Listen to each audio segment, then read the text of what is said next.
Cape fur seals also use the rocky islands to breed.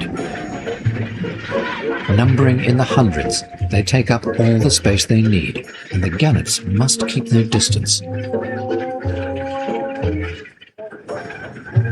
The seals hunt mainly fish, but they occasionally eat bigger prey. Seals have been known to raid gannet colonies, killing huge numbers of birds and prompting mass abandonment of nests.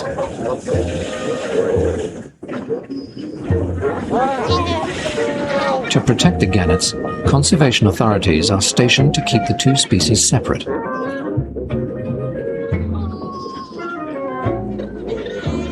And the seals don't take too much encouragement to move on.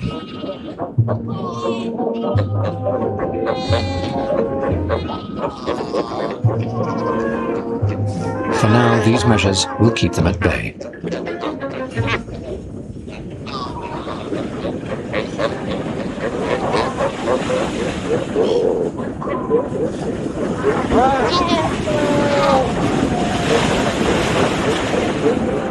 The seals stick mainly to the margins of the island, where they enjoy easy access to water. The species makes better use of the rocky shore than the African black oystercatcher.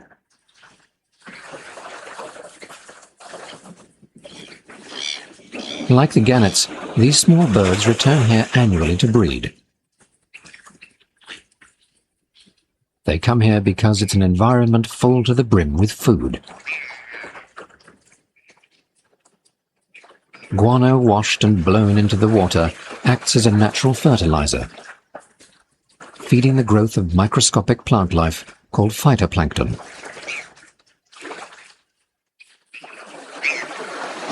This in turn nourishes filter feeders like mussels, which grow prolifically along the rocks. These shellfish provide a banquet for the birds and can support more than 100 oyster catchers per kilometre of shoreline. An equivalent strip on the mainland could support just 4.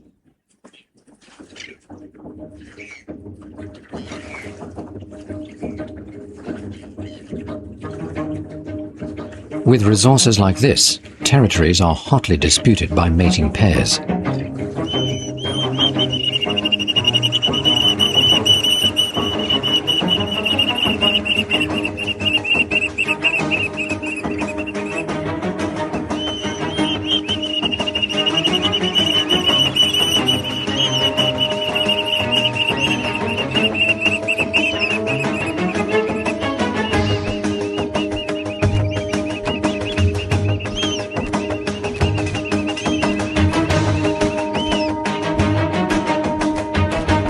The dispute ends in a brief skirmish.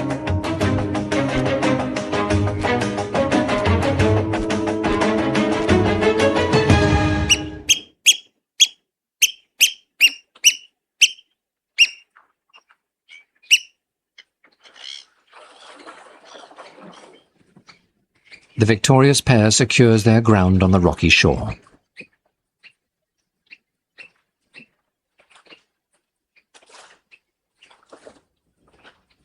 Their hard-won nesting grounds will have easy access to their food supply.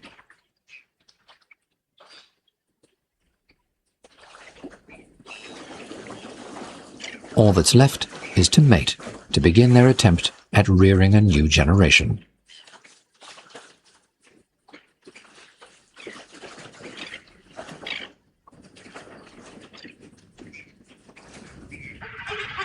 For the gannets, things are more difficult.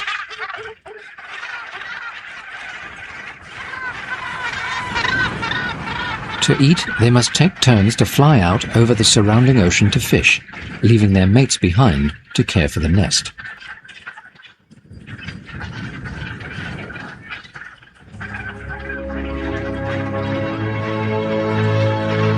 Just weeks after arriving on the island, the young female stands over her very first egg.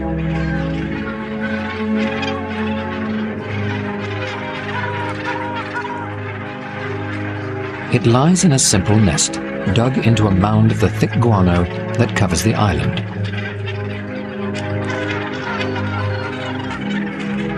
While most birds sit on their eggs, she, like all gannets, incubates with her feet.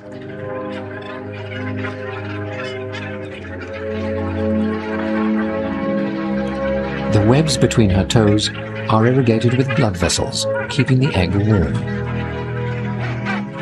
She and her mate will keep up this shift system until their chick hatches.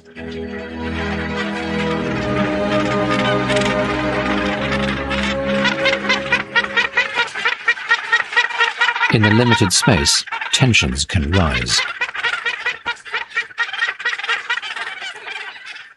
Fights can break out, usually between gannets of the same sex.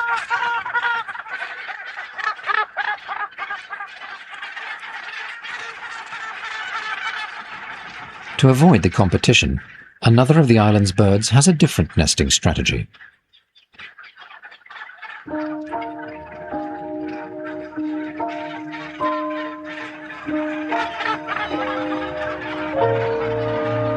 Crowned cormorants are endemic to the west coast of southern Africa.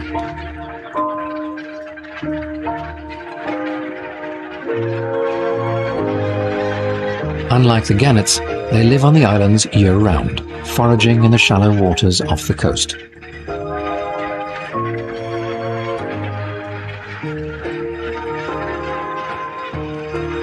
Most breeding happens in the plentiful summer, and on this island there's one nest that stands out above the rest. It towers more than 2.5 meters high, made of sticks, feathers and bones. Here a male is trying to woo a female.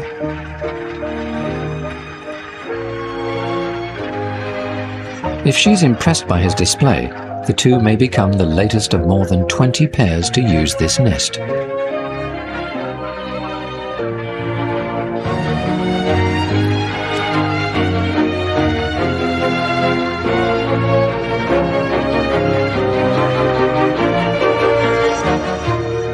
The high-rise roost lifts the cormorants above the commotion on the ground.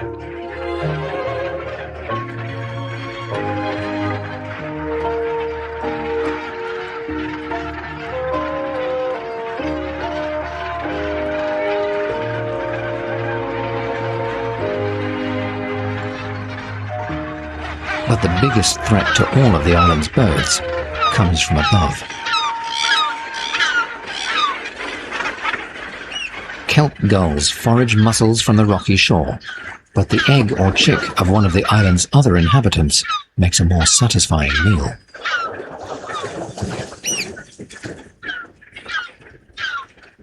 And the gulls also have families to feed.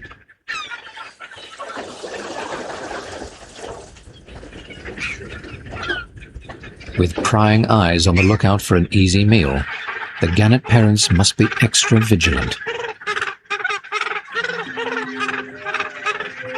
For the young female, after 1.5 months of incubating, the wait is finally over.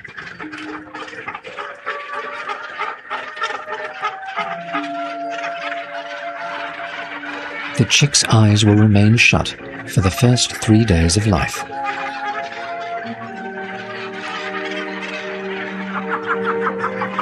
It's entirely at the mercy of its parents' care, and for them, the pressure is on.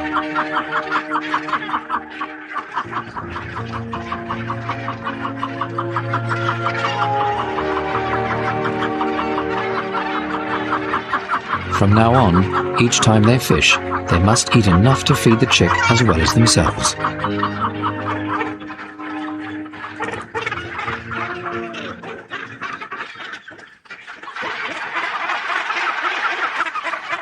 Shortly after the chick has hatched, the male returns to the nest.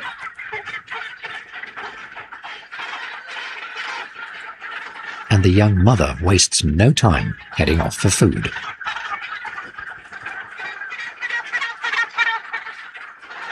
But a vertical takeoff is only possible with a strong wind. Every colony keeps a strip of open land at the edge to serve as a runway on still days. She must make it here to get airborne. To To appease the hordes between her and the colony edge, she performs what is known as sky pointing. It's a posture that seems to suggest she'll take extra care while moving through.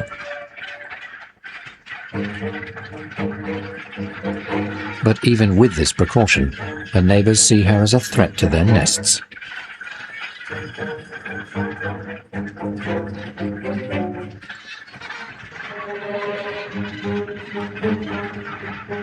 With a mouth to feed, the mother's patience is exhausted, and she makes a sudden rush for the edge.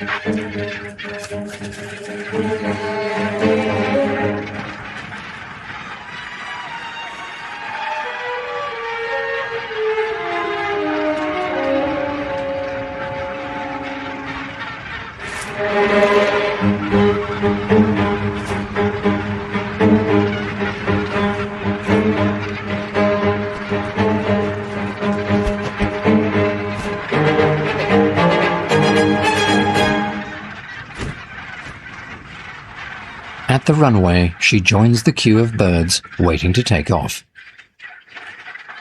With narrow wings evolved for streamlined dives, she must use her feet to gain momentum and lift.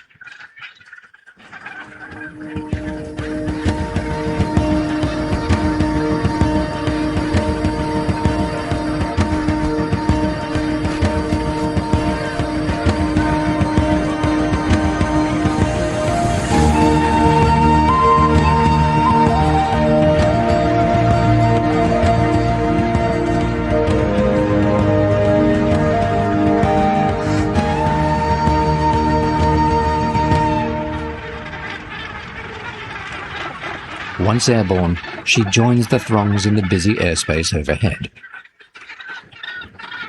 She'll be back in a day or two when she has a good meal for her chick.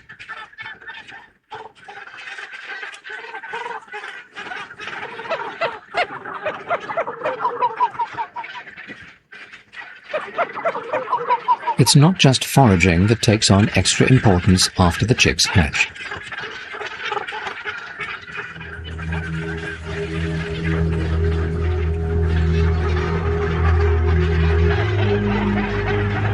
Each passing day carries the colony deeper into the stifling summer.